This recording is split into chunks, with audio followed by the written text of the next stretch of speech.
The single most frustrating feeling in modern life is working 40, 50, 60 hours a week, watching a significant chunk of your paycheck disappear to the government, and then reading a headline that a billionaire who seems to own half the country paid less tax than your local mechanic. Stop for a moment and ask yourself this. Is it possible that the entire financial system you operate within was specifically designed to tax your life, but allow the hyper-wealthy to live entirely tax-free? The answer, hidden in plain sight within the tax code of every major English-speaking nation, is yes. This is not a story about tax evasion, which is illegal. This is a story about tax deferral and the fundamental manipulation of the structure of wealth, which is perfectly legal. It is the secret the richest 0.1% use, and the reason you cannot access it is because you are still playing the old game, the game of labor income. The system is built on a simple, devastating concept. The government wants to tax the cash flow you earn from your job, your salary, your bonuses, your hourly wage, because that money is predictable, easily tracked, and you have no legal mechanism to avoid it. This is your ordinary income, and it is taxed at the highest possible rate. But the elite, the 0.1%, they do not earn income. They own assets. They own businesses, real estate portfolios, stocks, and intellectual property. The value of their wealth is not measured by the salary they take home, but by the relentless, compounding appreciation of the assets they hold. To the tax system, this is not ordinary income. It is capital income. And the brutal secret is that these assets are governed by a different set of rules entirely. The core of their strategy is to never sell their appreciated assets, thus never triggering a taxable event. The first lie you must strip away is the belief that taxes are the price we pay for a civilized society. While true on the surface, the history of taxation is far darker. Tax systems were not invented to fund schools and roads first. They were invented and ruthlessly refined to fund wars and empires. The moment governments need massive capital, they turn to two instruments, debt and taxation. In 1799, the British government introduced income tax for the first time in an emergency measure to pay for the war against Napoleonic France. It was intended to be temporary. The American income tax, born from the 16th Amendment, was formalized to fund government operations, but its structure has always been manipulated to favor those who structure their lives around owning, not earning. Every time a major war or crisis erupted, the tax system became more complex, layered with exemptions and loopholes written by lobbyists for the very people they were supposed to tax. The result today is a tax code that is a colossal seven-figure labyrinth. For the average English-speaking citizen, this complexity is a burden. It forces you to hire accountants to ensure compliance, effectively taxing your time and energy. But for the 0.1%, that complexity is a weapon. The thousands of pages of rules are not a barrier. They are a map, and the richest have the armies of lawyers and accountants to navigate it flawlessly, turning every clause and every definition into an exit sign from the tax highway. The primary secret is that the elite have successfully redefined what constitutes income in their personal lives. For the 99.9%, income is money that hits your bank account from your employer. You use it to pay for your life, and then you are left with whatever little is left to save or invest. For the 0.1%, their wealth appreciation, the hundreds of millions of dollars their stock portfolio or real estate holdings gain in a single year, is not legally considered income. It is just unrealized gain, and therefore it is untouched by the tax collector. They are effectively watching their net worth double and triple without paying a single penny in tax, while you pay a quarter of your salary simply to exist. The shock is not that they are getting away with it. The shock is that the law was written specifically to allow it. This reality creates the great divide. The labor class, paid and taxed in highly liquid cash, versus the capital class, whose wealth is locked into appreciating assets that defer taxation indefinitely. To step into the world of the 0.1%, you must first destroy the cultural conditioning that tells you to get a high-paying job. The goal is not a high salary. The goal is to own the assets that pay for your life. The tax system punishes cash and rewards paper. And the moment you understand this, you're ready to learn the first great mechanism of the elite, the strategy known to them simply as buy, borrow, die. This is the ultimate tool for tax-free living, and it is the single greatest reason why you feel like you are losing the financial race. This strategy uses the very thing that traps the middle class, debt, and transforms it into a golden key for the ultra-rich. Prepare to understand how your own mortgage and car loan are a mirror image of the financial strategy that keeps billionaires from paying income tax, but with a crucial difference. They have weaponized debt, and you are its victim.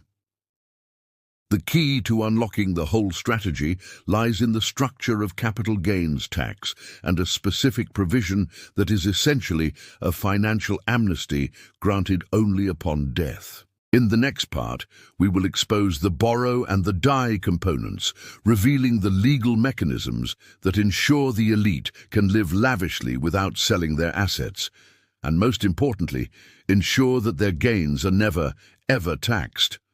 This is not theory. This is the playbook. The first step in joining the 0.1% financially is accepting the harsh truth. Cash flow, the money you earn from your job, is the least efficient form of wealth because it is immediately taxable. The true masters of wealth do not live on their income, they live on debt. They use the banking system not as a place to store money, but as a utility to generate tax-free spending power. This brings us to the centerpiece of the elite's playbook, the buy, borrow, die strategy. Step 1. Buy. The billionaire buys assets, stocks, land, private companies, and holds them. As we established, the appreciation of these assets is unrealized gain, and therefore not taxable. If Jeff Bezos's Amazon stock portfolio increases by $50 billion in a year, he does not owe a dollar in income tax on that gain.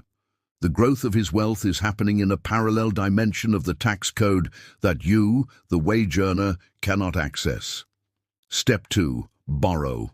This is the crucial, brilliant move. The billionaire needs cash to fund their lifestyle, the yachts, the mansions, the private jets. Do they sell their appreciating stock and pay capital gains tax? Never. Instead, they go to a bank and take out a low-interest loan, a line of credit, using their appreciated assets as collateral. The bank is thrilled because the collateral is stable and massive. The billionaire is thrilled because the IRS, or the HMRC in the UK, has a clear rule. Debt is not income. A loan is money you must pay back, not money you have earned. Therefore, the billions of dollars a billionaire draws on a line of credit to pay for their lifestyle are entirely tax-free. They are living a tax-free life, paid for by the very asset appreciation that they still own. Their wealth keeps growing, their tax bill stays near zero, and they never trigger a taxable event. The middle class, conversely, is sold debt, mortgages, credit cards, student loans, to pay for things that depreciate or to plug the gaps left by high taxes and inflation. The 0.1% use debt to fund assets that appreciate and defer tax. The mechanism is the same, but the outcome is the complete opposite. This is the profound difference between being a financial master and a financial victim. The capital gains trap. The second key mechanism is the distinction between ordinary income and long-term capital gains. In most English-speaking nations, capital gains, the profit you make from selling an asset held for over a year, is taxed at a significantly lower rate than your salary. In the United States, the top long-term capital gains rate is substantially lower than the top ordinary income rate. This structural advantage incentivizes the 0.1% to ensure that almost all of their revenue is classified as capital gains. Consider the private equity executive who, instead of taking a salary, accepts a percentage of the profits from the sales of the companies they manage. That profit, often framed as a concept called carried interest, is taxed as a lower capital gain, even though it is fundamentally compensation for labor. The political and economic battle over closing the carried interest loophole has been a perennial feature of the US Congress for decades, and the fact that it remains open is a testament to the sheer lobbying power of the capital class. It is the ultimate systemic signal. The system prefers investment to labor. It rewards those who structure their work to look like capital and punishes those who simply accept a wage. The narrative of hard work is a myth sold to the masses to keep the system running. The elite know that the true reward is in asset structure. They invest in complex, multi-layered trusts and corporations, entities that serve to further distance the individual from the tax liability.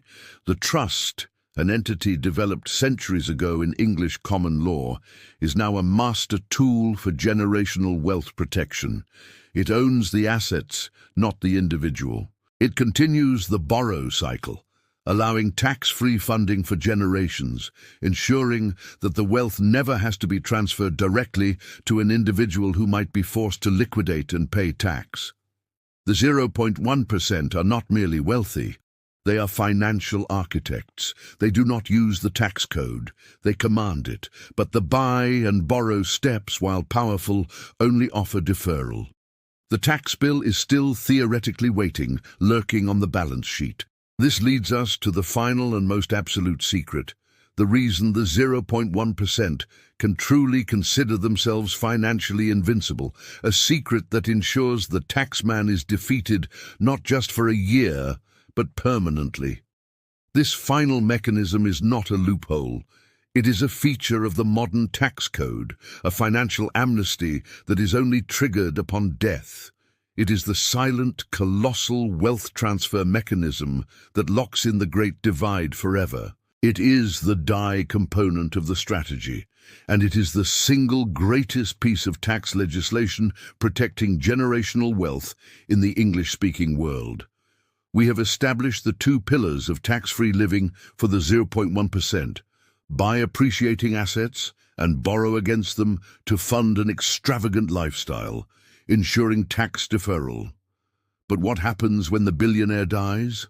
When they pass away, all those hundreds of billions in unrealized capital gains, the profits accrued over decades that have never been taxed, should theoretically be due. This is the moment when the system performs its greatest, most spectacular act of financial forgiveness, the stepped-up basis at death. This rule, a core component of the US tax code and similar in effect in other English-speaking jurisdictions, states that when an asset is transferred to an heir, the cost basis of that asset is stepped up to its fair market value on the day of the original owner's death.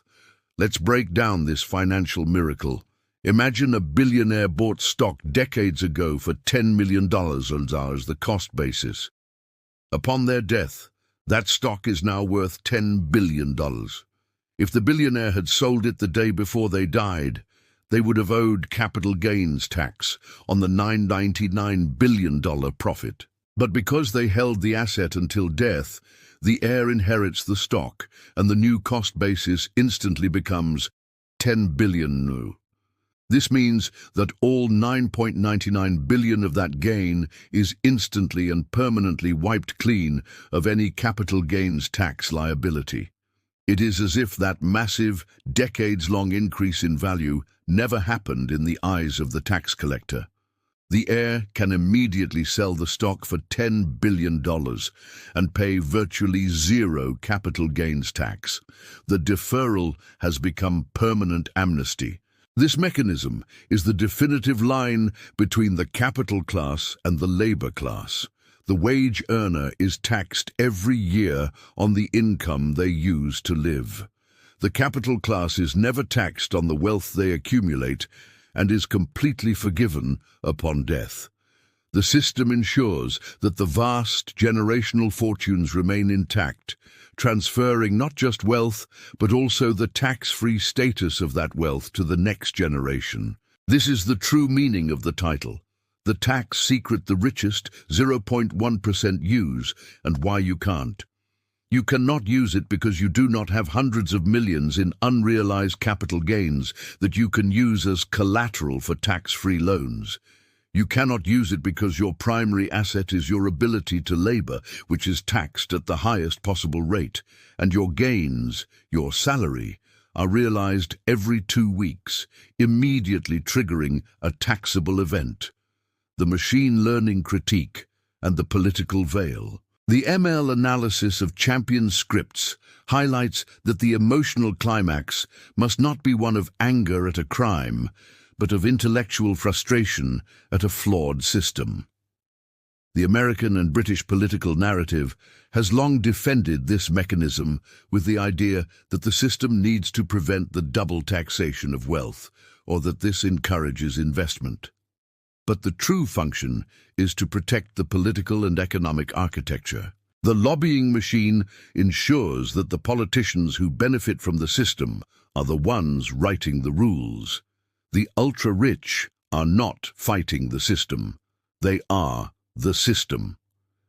When you pay your income tax, you are paying the rent for the privilege of being allowed to operate within a system that is fundamentally rigged to consolidate wealth at the top. The only way to break this cycle is to change the way you think about money. You must exit the labor mindset and enter the capital mindset. Stop trading your time for money, which is ordinary income. Start trading your money for assets, which generates capital income. Every successful narrative in financial history, from the collapse of the Roman denarius to the hyperinflation of Weimar Germany, shows that governments will always choose to protect the financial integrity of the state and the wealthy over the savings of the common person. Inflation, as a silent tax, erodes your labor income, while simultaneously inflating the value of the 0.1% assets, allowing them to borrow more and live better. The lesson is harsh, but the wisdom is liberating. The financial freedom you seek cannot be given to you by the system, because the system prospers by keeping you dependent on your salary and burdened by your taxes. The secret is not found in an obscure foreign bank account. It is found in the simple, brilliant, and devastatingly unfair strategy of buy, borrow, die. If you want to move from the 99.9% to the 0.1%, you must stop paying taxes on your life and start structuring your life to live on tax-free debt against appreciating assets. Until you do, you will continue to be the engine that pays for the yachts of the very people who claim to be fighting for you. The tax code is not just a set of rules. It is the blueprint of the financial hierarchy, and the only thing stopping you from reading that blueprint is your own financial education.